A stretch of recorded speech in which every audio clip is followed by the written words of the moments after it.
ఇక్కడ ఉండేటువంటి పిల్లలకి, తర్వాత తల్లిదండ్రులకి ఇక వచ్చినందుకు శుభాకాంక్షలు చెప్తున్నాను. ఇప్పుడు నేను ఎందుకు మాట్లాడాలనుకున్నాను అంటే, నేను కూడా బైపీసీ తీసుకొని ఆహ్, ఎంసెట్ మేము రాసేటప్పుడు ఎంసెట్ ఉంది. ఇప్పటిలాగా నీట్ లేదు. ఈ ప్రాసెస్ ద్వారా మేము ఎళ్ళాం కాబట్టి, మీకు నేను చెప్పేది ఏమన్నా కొంత రిలయబుల్‌గా ఉంటుంది అని నేను అనుకుంటున్నాను.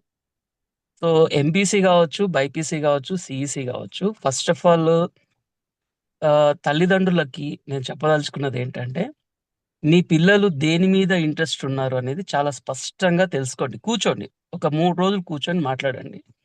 వాళ్ళకి ఏది ఇష్టముందే అది ఇప్పుడు ఇప్పుడు ధనార్య మేడం చెప్పారు. ఏ ఫీల్డ్ తీసుకున్నా దాంట్లో షైన్ కావచ్చండి. ఇదే చేయాలి, డాక్టరే చేయాలి, ఇంజినీరే కావాలి, సీఏనే కావాలి అనే అపోహల్ని మనం తీసేసుకోవాలి. ప్రతి దాంట్లో షైన్ కావచ్చు. అందుకనే పిల్లగాడికి ఇప్పుడు ఒక అబ్బాయి పోలీస్ అవుతా అన్నాడు. అసలు పోలీస్‌గా కావడం కూడా అది అది తక్కువ అని కాదు. ఏది ఒకటి ఎక్కువ అని కాదు. ఇప్పుడెందుకంటే ఆ రోజులు పోయినాయి. ప్రతి ఒక్క ఫీల్డ్ ఇంపార్టెంట్ అన్నమాట ఈరోజు. ప్రతి ఒక్క దాంట్లో మనం షైన్ కావచ్చు. ప్రతి ఒక్క దాంట్లో ముందుకు పోవచ్చు. కాబట్టి ఫస్ట్ ఆఫ్ ఆల్ పిల్లగాడికి పిల్ల లేదా అమ్మాయి లేదా బాబు ఏమవ్వాలనుకుంటున్నారు అనేది వాళ్ళు చెప్తారు. మీరు కూర్చొని మాట్లాడుకోండి. 3, 4 రోజులు కూర్చొని ఎక్స్‌చేంజ్ చేసుకోండి. ఇక్కడ మన గ్రూప్‌లో ఉన్నటువంటి ఎక్స్‌పర్ట్స్ తోటి మీకేమైనా డౌట్స్ ఉంటే వచ్చి మాట్లాడండి. ఇట్లా అనుకుంటున్నామండి, ఇలా అనుకుంటున్నాము. మా పాప ఇదంటుంది, నేను ఇదంటున్నాను. ఇలా మీకు ఒక్కోసారి ఎట్లుంటుందంటే 2 విషయాలు జరుగుతుంటాయి. ఒకటి ఆ అమ్మాయికి ఒకటి చేయాలని ఉంటది. కానీ వాళ్ళ నాన్న కాదు నేనిట్లా అనుకున్నా, నేనిట్లా చేయాలనుకుంటున్నాను. నువ్వేంటి ఇలా అంటున్నావు అని తన ఇష్టాన్ని ఆ అమ్మాయి మీద ఆ అమ్మాయి లేదా అబ్బాయి మీద పెడుతూ ఉంటారు. ఇది ఒక సిట్యుయేషన్. రెండోది కామన్ సిట్యుయేషన్ ఏందంటే, ఇగో చూడు వాళ్ళ అబ్బాయి అది చేరాడు కాబట్టి నువ్వు గూడా అది చేరు. లేకపోతే ఇగో మా మా కలీగ్ నా నా క్లాస్‌మేట్ వాళ్ళ అమ్మాయి ఇది చదువుతుంది ఆల్రెడీ ఫస్ట్ ఇయర్‌లో ఉంది కాబట్టి నువ్వు గూడా అది చదువు. ఆమె డాక్టర్ అవుతదేమో నువ్వు డాక్టర్‌గా. మన చూడు మన మన మన మామయ్య కొడుకు వాడు డాక్టర్ అయిపోయాడు కాబట్టి నువ్వు గూడా డాక్టర్‌గా. ఈ కైండ్ ఆఫ్ థింగ్స్ జనరల్‌గా ఫ్యామిలీస్‌లో జరుగుతా ఉంటాయి.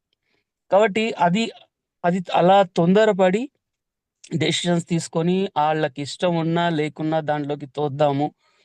ఏదో ఒకటి నా డ్రీమ్స్‌కి తగ్గట్టుగా, మా డ్రీమ్స్‌కి తగ్గట్టుగా మా పిల్లల్ని తయారు చేసుకుందాము అనేది వద్దు. పిల్లలిప్పుడు 10థ్ క్లాస్ అయింది గాబట్టి, వాళ్ళకు నిర్ణయం తీసుకునే ఒక శక్తి ఉంటుంది. దానికి మన గైడెన్స్ అవసరం. ఆహ్, తల్లిదండ్రుల తర్వాత ఇక్కడున్నటువంటి టీచర్లు మీకు రెడీ ఉన్నారు గైడెన్స్ ఇవ్వడానికి. సో, దాన్ని ఒకటి దృష్టిలో బెట్టుకోండి.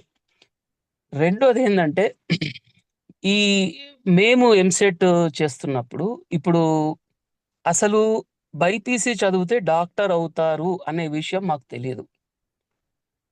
అంటే మాకసలు బైపీసీ చదువుకోవాలి అంటే నాకు ఇంట్రెస్ట్ కాబట్టి బైపీసీలోకొచ్చినాము. లేకపోతే ఎంపీసీ ఇష్టం ఉన్నవాళ్ళు ఎంపీసీ ఇష్టం కాబట్టి. అయితే బైపీసీ చదివితే డాక్టర్ అవుతారంట, ఎంపీసీ చదివితే ఇంజినీర్ అవుతారంట అనే కాన్సెప్ట్ అప్పుడు లేదు. ఉన్నా గూడా మాకు తెలీదు. అంటే మాకు మాకు అంటే యాస్ ఎ స్టూడెంట్ 11 ఏళ్ల ఇప్పుడు 11వ తరగతి గదా! అంటే 17 ఏళ్ల అబ్బాయికి, 16 ఏళ్ల అబ్బాయికిలకి ఎందుకు ఇవన్నీ అవసరమేముంది? వాళ్ళకి డాక్టర్ గావాలో, ఇంజినీర్ గావాలనేది ఎందుకు ఇప్పటి నుంచే వాళ్ళకి అవసరం లేదు గదా! సో, ఈవెన్ మేము చదివిన కాలేజ్ గూడా ఏ రోజు గూడా ఇగో ఈ ప్రశ్న ఎంసెట్‌లో వస్తది. ఈ ప్రశ్న ఈ పలానా చోటొస్తది అని మాకు చెప్పలేదు.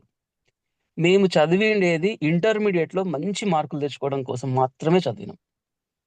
అట్లా ఉంటే ఏమవుతదంటే మీకు కాన్సెప్ట్ డెవలప్ అయితది. ఒక ఒక ఒక చాప్టర్‌ని మొత్తంగా అర్థం జేసుకోవడం అనేది చాలా ఇంపార్టెంట్.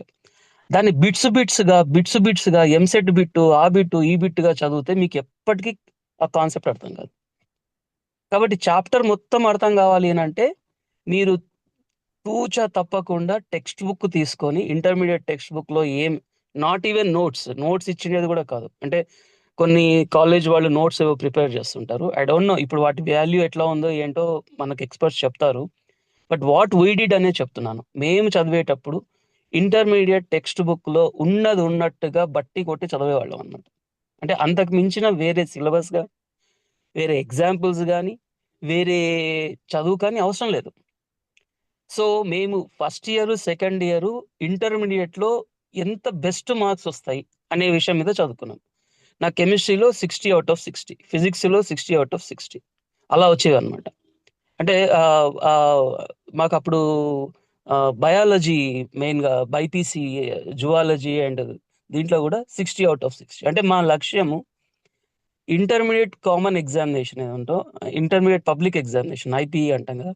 ఆ ఐపీఈ ఎగ్జామ్‌లో మంచి మార్క్స్ రావాలనేదే మా గోల్ ఉండింది తప్పిస్తే, ఎంసెట్‌లో ర్యాంక్ రావాలనే గోల్ మాకసలు లేదు. దాదాపు తెలియదు. నేను ఫస్ట్ ఎంసెట్ అనే విషయం ఎప్పుడు విన్నాను అంటే, ఎంసెట్ రాస్తే డాక్టర్ అయితారంట అనే విషయం ఎప్పుడు విన్నామంటే, సెకండ్ ఇయర్ అయిపోయిన తర్వాత డిసెంబర్ అంటే మనకు జూన్‌లో స్టార్ట్ అయితది కదా! డిసెంబర్ అయిపోయిన తర్వాత జనవరిలో విన్నాం. జనవరిలో మాకు ఫస్ట్ ఏం చేశారంటే, ఎంసెట్ ఓరియంటేషన్ కోర్స్ అని ఆహ్, సంక్రాంతి సెలవులకి మాకొక 1 వీక్ చెప్పారనమాట. అప్పుడు ఫస్ట్ టైమ్ ఎంసెట్ రాస్తే మనం డాక్టర్‌మైతామంట అని మాకప్పుడు తెలిసింది. అంటే ఎందుకు చెప్తున్నానంటే, మేము డాక్టర్ అయిపోయాం. మా క్లాస్‌లో దాదాపు 50 మంది ఉంటే, దాదాపు 40 మంది డాక్టర్‌లయినాం ఆ క్లాస్‌లో నుంచి. రీజన్ ఎందుకంటే, మాకు ఎంసెట్ అని రుద్దడాలు లేవు. చాలా స్పష్టంగా, హాయిగా ఇంటర్మీడియేట్ చదువుకున్నాం. అందరూ మంచి మంచి డాక్టర్‌లమయ్యాము. అందరం సెటిల్ అయ్యాము. Only because we don't know about EAMCET. We don't know about NEET ఆ టైంలో. సో, అందుకే చదవడం ఎంత ఇంపార్టెంట్ అనేది ఇక్కడ ఏం చదవడం ఇంపార్టెంట్, సబ్జెక్ట్ యొక్క నాలెడ్జ్ పెంచుకోవడం ఎందుకు ఇంపార్టెంట్ అనేది ఇక్కడ చెప్తున్నాను. ఆ తర్వాత మెయిన్ థింగ్ ఏంటంటే, ఈ వయస్సులో 16-18 ఏళ్ల వయస్సనేది మీ జీవితాన్ని నిర్ణయించబోయేటువంటి వయసిది. అంటే మీరిప్పుడు చదివిన చదువు, మీరిప్పుడు ఆలోచించిన ఆలోచన, మీ మొత్తం జీవితాన్ని రిఫ్లెక్ట్ చేస్తది. ధనార్య గారు పదే పదే చెప్పారు. చెడు అలవాట్లకు వెళ్ళకమ్మా అని చెప్పేసి. ఈ వయసులో మీరు ఎలాంటి ఇన్‌ఫ్లుయెన్సెస్ పడతారో, అది ఏముంటుందంటే చాలా ఎక్సైట్‌మెంట్ లాగుంటది. ఏదో తాగడము, ఫ్రెండ్స్ తాగుతున్నట్టు మనం తాగుదాం అని అన్నట్టు ఉంటుంది గానీ, దాని ఇంపాక్ట్ మీకు తర్వాత ఒక ఒక రైల్‌లాగా ఏసి తిప్పి మిమ్మల్ని ఫ్యూచర్‌లోకి పడేస్తే ఏమైతదంటే, మీరు చాలా చిన్న పొజిషన్‌లో ఏవో కష్టాలు పడుతూ జీవితాల్లో డబ్బులు సంపాదన లేక, అది లేక ఇబ్బంది పడుతూ ఉంటారు. కానీ ఎప్పుడైతే మీరు ప్రాపర్ వేలో ఈ 2, 3 ఏళ్ళు గనక జాగ్రత్తగా మీరు అడుగులేసారంటే, మీరు అనుకున్న డ్రీమ్స్‌కి ఎక్కువగా ఉంటారు మీరింకా. అంటే మీరు డాక్టర్ అయిదాం అనుకుంటారు గదా! మీరు అమెరికాలో పెద్ద డాక్టర్ అయ్యుంటారు. సో, మీ డ్రీమ్స్‌కి 100 రెట్లు ఎక్కువగా వచ్చేది, ఫలితం వచ్చేది ఈ 2, 3 ఏళ్లలోనే అనేది గుర్తుపెట్టుకోండి. Intermediate first year, second year, third year even degree enter అయ్యే వరకు మీరు చాలా జాగ్రత్తగా అడుగులు వేయాలుంటది. నా సింపుల్ సజెషన్ ఏందంటే, నెవర్ మీకుండేటువంటి టీవీని ఇంట్లో గనక టీవీ ఉంటే తీసి బయట పడేసేయండి. సెల్ ఫోన్‌లు ఉంటే దాన్ని మీ నాన్నగారి దగ్గరనో, అమ్మ దగ్గరనో పెట్టండి. మీకు సెల్ ఫోన్‌లు అవసరం గాని, టీవీలు అవసరం గాని అవసరం లేదు. అంటే ఇప్పుడు మీరు చదువుకోవాలి, జీవితంలో ఒక లక్ష్యం వైపు వెళ్ళాలి అని నిజంగా మీలో ఉంటే ఇవన్నీ అవసరం లేదు. ఎస్పెషల్లీ థిస్ 2-3 ఇయర్స్ ఏంటి మేము మెకానికల్‌గా వర్క్ చేయాలనా? యెస్. మెకానికల్‌గా చదవడం నేర్చుకోవాలి. బికాజ్ అంటే ఒక మెషిన్‌లాగా చదవాలనా? చదవాలి. యెస్. అంటే మీరు నిజంగా ఏదన్నా ఒకటి గోల్ చేసుకోవాలి అని అనుకుంటే, థిస్ ఈస్ ద టైమ్. ఈ టైం దాటింది అనంటే, అరే! నేను అప్పుడు 18 ఏళ్ళప్పుడు నేను చదివింటే బావుండేదిరా అని మీరు 70 ఏళ్ళప్పుడు అనుకోకూడదు. అర్థమైందా? సో, అరే! నేను ఆ రోజు చదివింటే నాకు జీవితం బావుండేది గదా! నా ఫ్రెండ్ ఇంత బాగా అప్పుడు చదువుకొని వాడు మంచి డాక్టర్ అయ్యాడు. వాడు ఇంజినీర్ అయ్యాడు. వాడు ఇంకోడేమో విదేశాల్లో ఉన్నాడు. నేను సరిగ్గా చదువుకోక నా ఇంటర్మీడియేట్ తర్వాత నేను చాలా తప్పు స్టెప్ వేసి నేను ఈ పరిస్థితికొచ్చానురా అని నీ కొడుకుకు నువ్వు ఎక్స్‌ప్లెయిన్ చేసుకోకూడదు. కాబట్టి ఈ 2 ఏళ్ళు ఏంటి అంటే మీరు చాలా జాగ్రత్తగా చదవాలి. మీ బిహేవియర్‌ని చాలా జాగ్రత్తగా పెట్టుకోవాలి. బయటి ఇన్‌ఫ్లుయెన్సెస్ నేను సీరియస్‌గా చెప్తున్నా. మేము ఇంటర్మీడియేట్‌లో ఉన్నప్పుడు మాకసలు సినిమా అనేదే తెలీదు. సినిమానే చూడలేదు. అంటే మాకసలు సినిమాలు చూడాలి అనే కాన్సెప్ట్ గూడా లేదప్పుడు. ఇప్పటికి గూడా ఎప్పుడో సంవత్సరానికి ఒకటో, రెండో సినిమాలు చూస్తే ఎక్కువనమాట. కానీ అంటే ఆహ్, ఆ ధోరణి ఎందుకొచ్చిందంటే సీరియస్‌గా చదవడం అనేది, చదువు అనేది చాలా బాధ్యతతోటి సీరియస్‌గా చదివినప్పుడే మీరు ఈ ఒక విజయాన్ని అనుకోవచ్చు, ఒక సక్సెస్‌ని లైఫ్‌లో మీరు తీసుకురాగలుగుతారు. ఆ తర్వాత మీరు ఎంత చేసినా, పైన కింద పడి తపస్సు చేసినా మీకు సక్సెస్ రాదు. కాబట్టి మన క్యారెక్టర్ మీద పెట్టుకొని అనవసరమైనటివి అంటే టీవీలు, సినిమాలు ఈ సెల్ ఫోన్సు ఏం నాన్న ఇవన్నీ మీకు మీ జీవితానికి ఏమాత్రం ఉపయోగపడనివి. తర్వాత ఉపయోగపడొచ్చు. తర్వాత మీరు ఎంజాయ్ జేస్తారు. మీరు సినిమాలు చూడొచ్చు. తర్వాత అన్నీ జేసుకోవచ్చు. బట్ ఈ 2 ఇయర్స్ మాత్రము జస్ట్ ప్రామిస్ యువర్ సెల్ఫ్ నేను ఒక్క సినిమా చూడను. నేను ఒక సెల్ ఫోన్ నా దగ్గర పెట్టుకోను. ఎందుకంటే చాలా ఏమవుద్దంటే సెల్ ఫోన్ తోటి టైం వేస్ట్ అవుతది. మీరు జస్ట్ ఒకటి ఏదో మెసేజ్ ఒస్తుంది. దానికి ఆన్సర్ చెప్పుకుంటూ పోతారు. మీ మొత్తం టైం అంతా వేస్ట్ అయిపోతది. మరి సార్ కరెక్టే. ఇంత చదువుతాం గదా! మరి మాకు రిలాక్సేషన్ ఎట్లా అని అడగొచ్చు మీరు. ఎలా రిలాక్సేషన్ అవుతారంటే, అమ్మానాన్నలతోటి మాట్లాడడం ఫస్ట్ థింగ్. ఓకే. మీ ఫ్రెండ్స్ తోటి మాట్లాడుకోవడం రెండో విషయం. అంటే మీరు హ్యాపీగా మీరు ఫ్రెండ్సే కూర్చొని, సరదాగా ఒక సండే రోజు అలా కూర్చొని కాసేపు మాట్లాడుకోండి. మనసు విప్పి మాట్లాడుకోండి. షేర్ చేసుకోండి. ఎలా చదువుకుంటున్నారు? చదువుకు సంబంధించిన విషయాలు మాట్లాడుకోండి. ఇంకో మంచి ఎగ్జాంపుల్ చెప్పనా? ఒక మంచి పుస్తకం తీసుకోండి. అంటే ఒక గీతాంజలినో లేకపోతే ఒక ఆహ్, హ్మ్, ఏదన్నా ఒక మంచి బుక్ ఒకటి. మనకిష్టమైన పుస్తకాన్ని ఒకటి తీసుకోండి. ఒక కథల పుస్తకాన్ని తీసుకోండి. మధ్య మధ్యలో అది చదువుకుంటూ ఉండండి. అంటే నే మాకు రిలాక్సేషన్ అట్లాగే ఉండేదనమాట. అంటే మేము మాకు టీవీలు అవన్నీ తెలీదు గాబట్టి ఆహ్, ఏదన్నా ఒక పుస్తకం తీసుకునేవాళ్ళం. గీతాంజలి పుస్తకం తీసుకొని నేను ఊరికే చదువుకునేవాడిననమాట. అది రిలాక్సేషన్. అంటే మీ యొక్క రిలాక్సేషన్‌కి ఇంకో కథల పుస్తకాన్నో, ఇంకొక మంచి పుస్తకాన్నో పెట్టుకోండి. లేదా అమ్మానాన్నతో కూర్చొని మాట్లాడండి. చెల్లెళ్ళతో మాట్లాడండి. ఎంత హ్యాపీగా ఉంటదంటే, మిమ్మల్ని మీరు ఒక క్రమశిక్షణలోకి మీరు అది క్రమశిక్షణ చాలా డీప్ అయిన క్రమశిక్షణ నేను చెప్తుండేది. ఉదయం 4 గంటలకు లేచామా, 10 గంటలకు పడుకున్నామా కాదు. ఈ ఇన్నర్ క్రమశిక్షణ అనేది ఒకటి డెవలప్ చేసుకున్నారంటే, ఈ క్రమశిక్షణ చాలా ఉపయోగపడుతుంది మీకు. మీరు ఇప్పుడు నేను చెప్పినది గనుక మీరు విన్నారనుకుంటే మీరు డాక్టర్ అయిన తర్వాత నాకు ఫోను జేస్తారు. సార్ మీరు ఆ రోజు అలా చెప్పారు కాబట్టి నేను విన్నాను. నాకు ఇది బాగా అంటే దాని యొక్క ఇంపాక్ట్ అంత ఉంటదని చెప్తున్నా. నేను చెప్పాను గొప్ప అని చెప్పట్లేదు. నా పాయింట్ అది కాదు. అంటే ఈ యొక్క క్రమశిక్షణ యొక్క ఇంపార్టెన్స్ అంతుంటదనమాట. కాబట్టి మీరు దీన్ని చాలా జాగ్రత్తగా ప్రతి స్టెప్ గనుక వేయగలిగితే చాలా బావుంటది. అయితే ఇంకొక లాస్ట్ పాయింట్ చెప్పేసి వదిలేస్తాను. మ్యా బైపీసీ గాని, ఎంపీసీ గాని చదివినప్పుడు కేవలం డాక్టర్ మాత్రమే కాదు ఇంజినీర్ మాత్రమే కాదు. ఎన్ని కావాలంటే అన్ని గావచ్చు.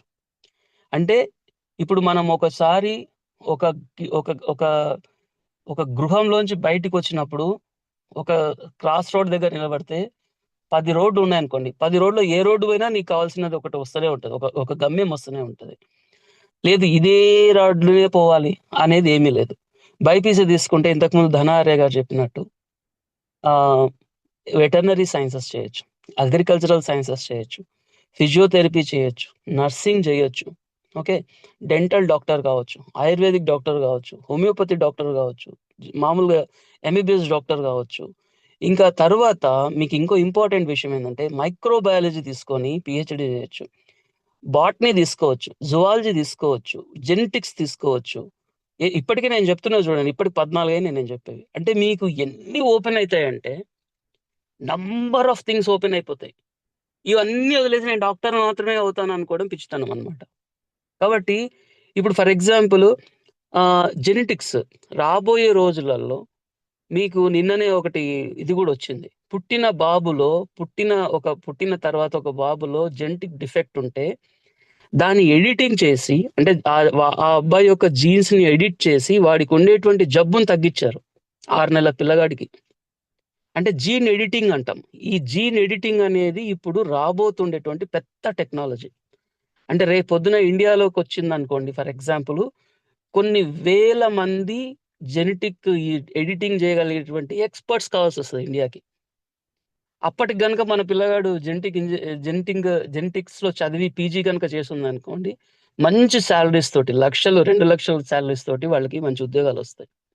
అలాగే మైక్రోబయాలజీ, అలాగే బయోటెక్నాలజీ, అలాగే బయో ఇన్ఫర్మేటిక్స్ ఇట్లా ఇన్ని ఒక్కటని లేదు. భయంకరమైనటువంటి ఆప్షన్స్ ఓపెన్ అప్ అయితాయి. అందరికి మనకెట్లా తయారైందంటే మన సిస్టము బైపీసీ చదివితే డాక్టర్, బైపీసీ చదివితే డాక్టర్. డాక్టర్ కోసమే బైపీసీ అనేది కాదు. ఇంకోటేందంటే డాక్టర్ చదివిన తర్వాత కూడా చాలా కష్టపడాల్సొస్తది. పీజీ చదవాలి, సూపర్ స్పెషాలిటీ చేయాలి. సో, 13 ఏళ్ళు కష్టపడాలి. కష్టపడే వాళ్ళు గూడా ఉన్నారు. అది ఐ యామ్ నాట్ డిస్కరేజింగ్. కష్టపడాలి అనుకున్నప్పుడు అది ఆప్షనే. లేదు మనం తొందరగా సెటిల్ కావాలి అని అనుకున్నప్పుడు నంబర్ ఆఫ్ థింగ్స్ ఉన్నాయి. ఇప్పుడు జువాలజీ జేసి బాటనీ చేసి బాటనీలో లెక్చరర్ అయ్యి దాంట్లో నుంచి ఒక గొప్ప సైంటిస్ట్ రావచ్చు. ఇప్పుడు ఫర్ ఎగ్జాంపుల్ మీరు బాటనీలో కనుక చేశారనుకోండి, ఇక్రిసాట్‌లో మీకు సైంటిస్ట్‌గా వస్తుంది. ఇక్రిసాట్ అనేది ఒక ఇంటర్నేషనల్ ఆర్గనైజేషన్, సంస్థ. అందులో మీకు సైంటిస్ట్‌గా వస్తుంది. ఒకవేళ జువాలజీ చేశారనుకోండి, సీసీఎంబీలో మీకు వైరాలజీ చేయొచ్చు, బాక్టీరియాలజీ చేయొచ్చు. చేసినప్పుడు మీకు దాంట్లో సైంటిస్ట్ ఇప్పుడు మొన్న కరోనా వచ్చింది గదా! ఇంత కరోనా వచ్చినప్పుడు మనకు రోజుకు వస్తూనే ఉండింది. ఈ వేరియంటు, ఆ వేరియంట్ అని ఎవరు చెప్తున్నారవి? డాక్టర్ చెప్తున్నారా? కాదు. బైపీసీ చేసి, జువాలజీ చేసి, దాంట్లో వైరాలజీ లేదా బాక్టీరియాలజీ చేసినటువంటి పిల్లలు, వాళ్ళు సైంటిస్ట్‌లయ్యి, వాళ్ళు మనకి అంటే చూడండి, ప్రపంచంలో ఇంత పెద్ద జబ్బొస్తే, అది మొత్తం ఎవరి చేతుల్లో ఉంది అంటే, అంటే అది అది బైపీసీ చేసిన వాళ్ళకే కదా! సో, ఇట్ ఈస్ నాట్ ఎవరో డాక్టర్ చేసిన వాళ్ళు కాదది. కాబట్టి ఇంత వైడ్ ఒక ఒక ఒక పెద్ద దాన్నేమంటారు, పాండోరా బాక్స్ అంటారు గదా! మీరు దాంట్లోకి ఎంటర్ అయ్యారంటే మీ ఇష్టం ఉన్నవన్నీ ఓపెన్ అప్ అయితాయి.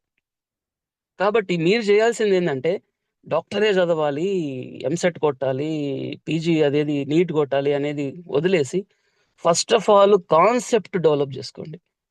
బైపీసీలో ఉండేటువంటి జువాలజీ, బాటనీ, ఫిజిక్స్, కెమిస్ట్రీలో ఉండే కాన్సెప్ట్‌ని డెవలప్ జేసుకుంటే, మీరు ఇదే బైపీసీ తోటి మీరు కెమిస్ట్రీలో కావచ్చు, బయో కెమిస్ట్రీ ఉంటుందొకటి.